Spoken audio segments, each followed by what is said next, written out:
Constable Imposter here, Canadian Wake Police. In the United States, there was a charge made of operating a vessel with a wake in a no-wake zone. In a moment, the results of that trial. Small boat cruising shouldn't just be reserved for the rich. I believe we all should be allowed to take the time to enjoy the adventure.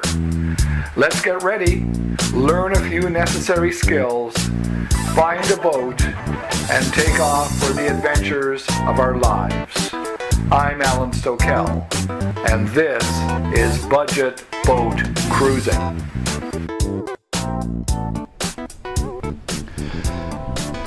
The charge of operating a vessel with a wake in a no-wake zone was thrown out because the judge could not find a reliable, understandable definition of a wake.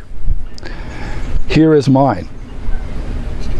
A wake is a wave or series of waves of varying frequencies and heights created by a vessel, usually with, but not restricted to, a vessel with a planing hull. Such wave actions can cause damage to the land in the form of erosion, injury to wildlife and their habitat, and damage to vessels and injury to their passengers. Slow down when passing moored, anchored, or docked boats. Run your boat at less than hull speed, which is about 8 miles an hour or 12 kilometers an hour for a 10-meter or 30-foot boat. As you are increasing speed beyond the hull speed, the bow begins to rise up and the wake from the bow begins to meet the wake from the stern. This causes a combination of waves to increase in height and volume. This applies to both planing hulls such as runabouts, power cruisers, and also displacement hulls such as trawlers and sailboats. But planing hull vessels can increase speed, which lifts the hull on top of the water to plane at a faster speed. Between hull speed and planing speed, there is a speed range where the boat will throw a maximum wake and use maximum fuel. Owners should look behind them occasionally to see what sort of wake they're throwing and how it affects other boats and the shoreline.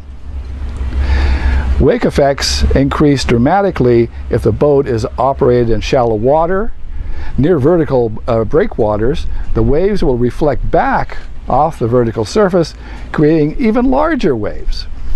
There is a general non-posted 10-kilometer-an-hour speed limit within 30 meters or 100 feet from shore in the waters of Ontario, Manitoba, Saskatchewan, and Alberta, and rivers and lakes in British Columbia and Nova Scotia.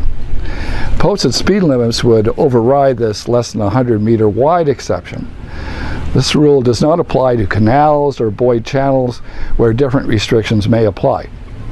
According to the Canada Shipping Act, boating restriction regulations, penalties are fines of up to $500 or 6 months imprisonment. Slow down, no wake. Now, there's no such thing as the Canadian Wake Police, and this video was tongue-in-cheek, but this is a serious problem for boaters. Show your respect for other boaters by slowing down when overtaking or coming into or leaving a dock. Thank you very much for watching. Please make some comments below, subscribe, and click to be notified of other videos. Please watch the commercials, helps a lot.